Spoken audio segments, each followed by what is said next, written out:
The UK, Germany, France, Belgium, and Poland are all telling their citizens to get ready for war. Some countries are saying, hey, we're going to start getting ready right now. Some are saying we're going to be ready by summer. But I came across these two videos. I'm going to link them down below. One is from First Post. It was made about 72 hours ago, titled "The EU is Getting Ready for War." These topics are not hitting CNN. They're not hitting Western media, but you need to know about this as soon as possible. So can we just call this an urgent international news update? Just 72 hours ago, according to First Post, the EU announced in various European countries, and if you don't know what the EU is, it's the European Union. It's the system of European countries that work together, move together, and operate as one. This is why you hear a lot of people say like Pan-Africa, a united Africa, because the Europe is united in that fashion and they move as one body. They can move with their visas. They can move very easily across Europe. They have this flow between them, I'll put it like that. But we've seen escalations between relationships in the EU versus America, the EU versus Russia. Canada is going to be on the side of the EU. They are telling their citizens to stock up. And before, they would never tell people to stock up. They would tell you that if people were stocking up, they were losing their mind. They're telling people to stock up, to have a rush bag ready if something goes down in the EU so that they're going to be safe. And they sent out this like advertising, marketing, communications video, basically like an ad, where this European woman, first of all, she's like smiling and she's just so delighted and like cheerful about this, which is a little creepy. And in the video, she's explaining how they need to stockpile and that the EU is getting ready for an emergency situation, potentially, and they don't say who. They don't say if it's Russia. They don't say if it's America. They don't even say if it's Israel. They don't really say who it is. They don't say if it's Palestine. They just say all these words in an underlying format, just letting you know something is about to go down. And so I was listening to the next video that you're going to see in the description. It's from a creator who is in Europe, a European lady. She's in Europe, and she's basically just reacting to the video. And she's saying, and something that got me was towards the end of the video when she said, if they do this and they go out in full war and they start escalating things, she's leaving her country. And I just want to ask you, where do you think she's going to go? It's not going to be America. But, you know, drop your answer down in the comments, because things are heating up. People across the world see it. And if you're watching things that are distracting, you're watching things that do not pertain to this, you may want to stop. Because we did a video like this yesterday talking about the signs of the economic collapse, what these asset managers are saying.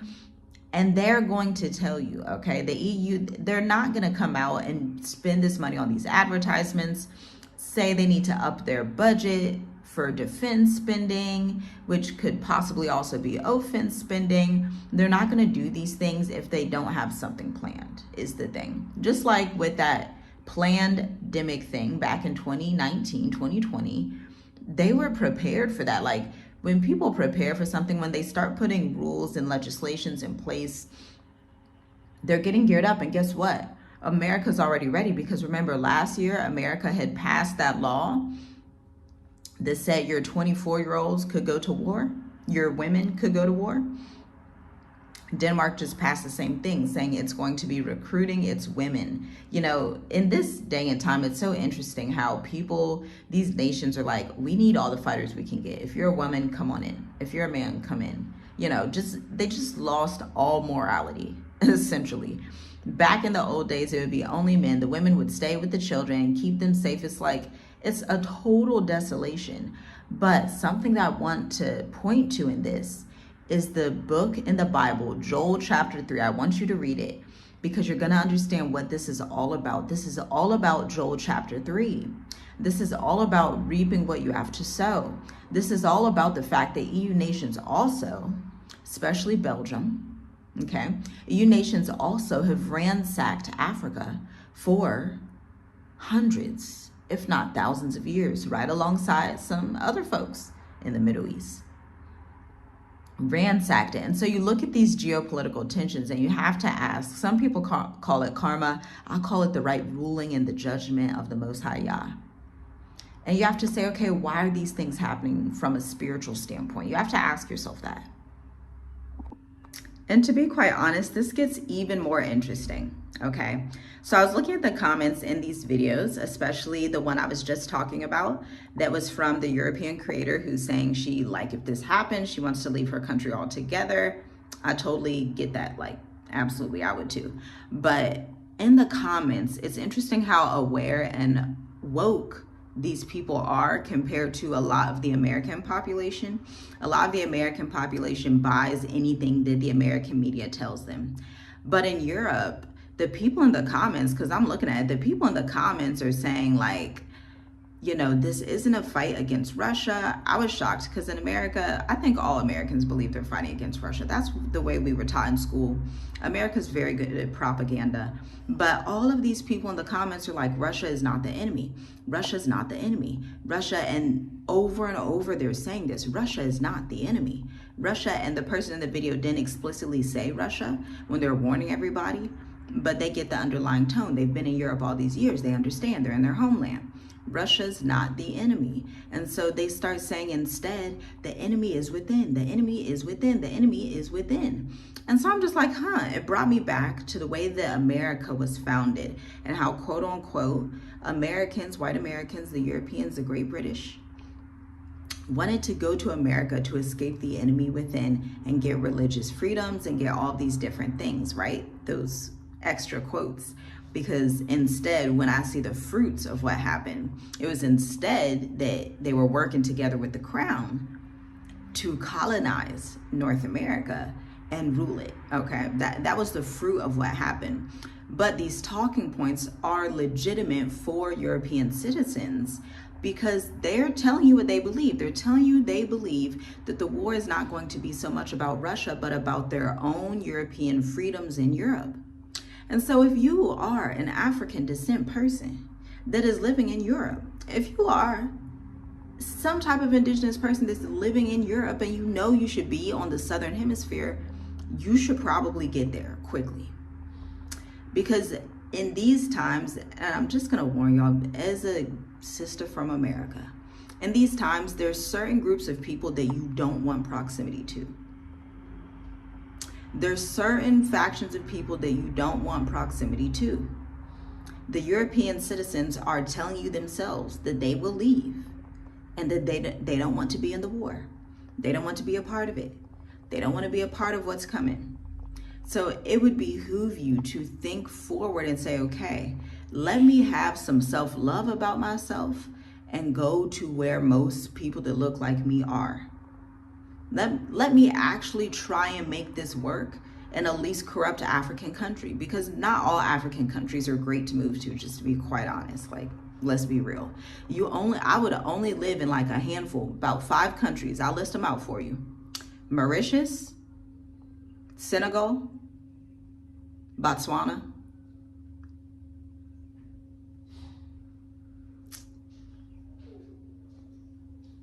Namibia,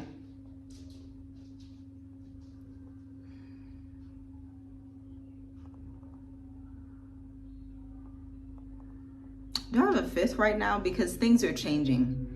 And I just come across these documents that were declassified from the CIA targeting specific countries in Africa since the 1960s. Maybe Sierra Leone, because my lineage goes there. Maybe Sierra Leone. My mother's ancestry, Sierra Leone. Possibly. I would only go to countries that are on the least corrupt African countries list, number 1. Number 2, I would only be in countries that have a high safety index. Number 3, I would only be in African countries that are not going to be wartime proxies. If y'all didn't know, this is what we learned from living in Tanzania when our children went to school there, that World War was fought on African soil to an extent. In countries like Tanzania, Kenya, definitely Congo, always Congo, unfortunately. East Africa. Yeah, East Africa. And so I'm trying to think of the right wording here so y'all understand this. You want to choose your places wisely. You want to have a network in different countries. We are so blessed that we have a network in various countries in Africa, in Asia, okay? We have these networks, we have these diversified options, because in times of war, that makes people nomads by default. So it's good to already be comfortable traveling. Get to a place where you're comfortable hopping on a plane. Get to a place where you're comfortable hopping on a bus, hopping on a train. Get to a place where you're comfortable with these things, because what you're about to see is WW3. What you're about to witness is the next phase of WW3. And I've said this before on this channel. When we look back at history, or when our children look back at history, when the grandchildren look back at history, those of you who have children and are able to, have grandchildren, they're going to look back at history. They're going to say that what started World War III started in 2022. But I digress. And, just more recent information. Iran also just rejected the US's deal. They came back and said, we don't care that you want us to ceasefire. We don't care about any of that. Escalations are escalating, and in times of war, you can be on the good side. You can eat in a famine. This is what the book of Psalms says, Psalms 37. You can eat and be good in the famine. The righteous have need of nothing, but make the right decisions ahead of time. And we believe the right decision is not to sit in place and prepare and stock up 50 million things, or to live in a society where we need 50 million guns, or to do any of these things. Those aren't solutions. That's target practice. That's putting yourself as a target. Because if you think them people in America and the EU don't know who's stocking up, they know who's stocking up. That you're on Front Street to be a target. You the first house they're knocking the door on. So instead, what we do, we are digital nomads. We travel, we live, and we work, okay? And that's that. And we live in Africa.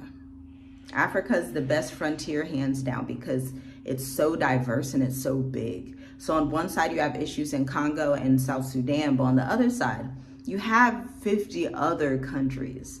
Now, to be honest, there's only a few of them that I would personally live in, being a wife and a mom that has a lot of children. I like to minimize my risk so that my lineage survives and thrives, okay? So that's like, I would only live in certain ones, but that's not to say maybe you would go to Ghana, maybe you would go to Nigeria, maybe you would go to Egypt, maybe you would go to Kenya, maybe you would go to, and Kenya is a high possibility on my list, especially when I look at certain tribes there, okay? Kenya is a high possibility, just not the city of Nairobi.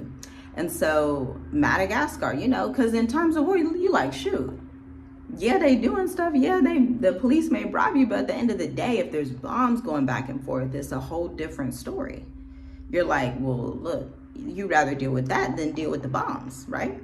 Or to deal with the increase in the trade tariffs, because cars are now about to be super, super expensive for Americans and everybody else on earth. Cars are going to be very expensive, and you just wonder, is it that y'all don't want people traveling and having cars? Is it that y'all don't want people moving around? Because since the top of the year in America, they've been talking about plane crash, plane crash, plane crash, plane crash, plane crash. Like, oh, don't trust planes.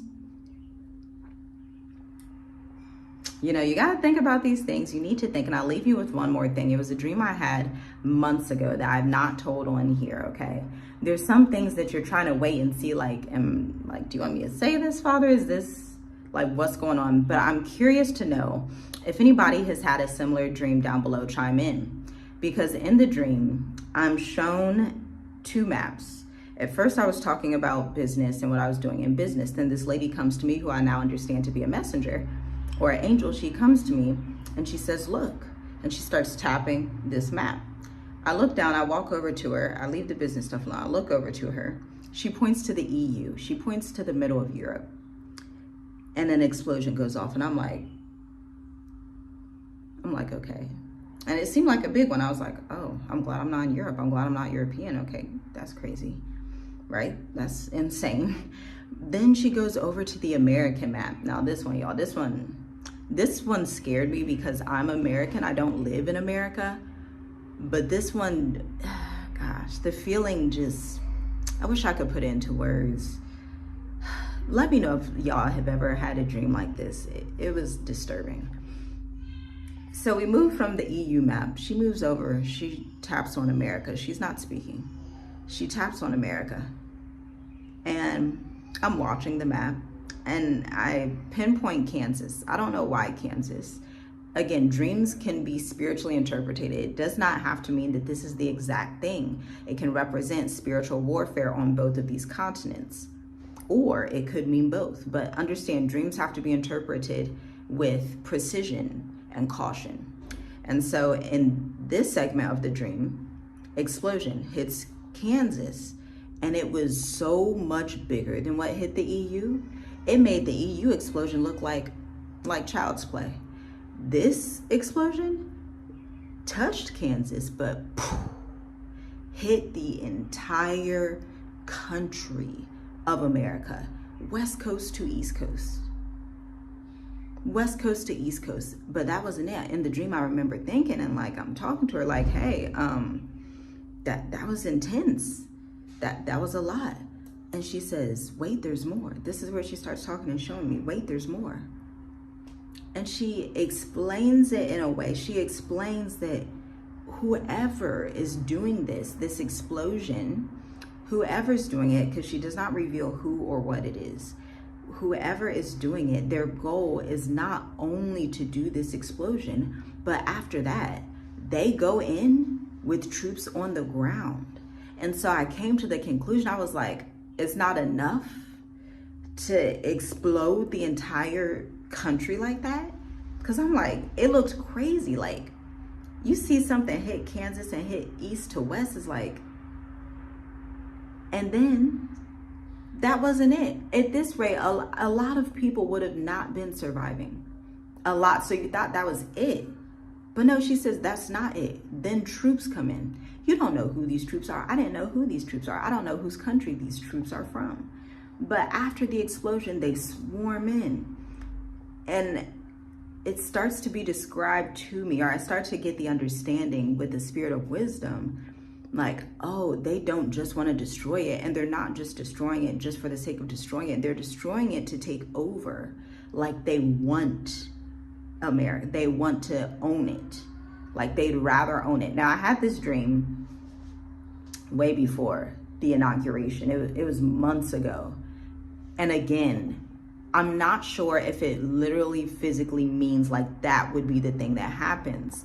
But when I look at what's going on right now in America, in the EU, it automatically makes me think, one, spiritual warfare, heavy, that the EU and America are going to be targeted, and they're not going to come out okay. Especially America. Again, the EU, they got hit, but when I first saw the EU, it was like, okay, that's intense. But when I saw America's warfare, I was disturbed, because I was like, I have family there. I know people there. I'm from Ohio. This is crazy. This is bad. And I just had this feeling like I've been trying to tell people, like, it's something when you can see what's coming and you try to tell people and it's like they don't get it. And then it's like people are going to get it when it's too late. Let me know if you've had a dream like this, because we as a spiritually awakened community of Bible believers across the world, y'all who believe in the word front to back, who believe the way, the truth, and the life fully. You know, it says that in the end days, his sons and his daughters would prophesy and have dreams and visions. We need to communicate these things so that we can understand what's happening. Down in this comment section, let me know what the Most High has shown you, because that was wild. And I thought about it this morning as I was listening to those videos that I'm going to link down below. And it was like, okay, now it's time to share this. Now it's time to talk about this, because it was strange. It was strange. That's why I'm going to leave you with shalom, shalom. Have a blessed day. Be protected. Be in prayer. And get to the Southern Hemisphere. It don't matter what country. It could even be Asia, somewhere in the Southern Hemisphere in Asia if you want. I personally don't go to Asia, but I have family that does. I like Africa. But, you know, go somewhere is what I'm saying. Go get out of the Northern Hemisphere, okay? Shalom, shalom.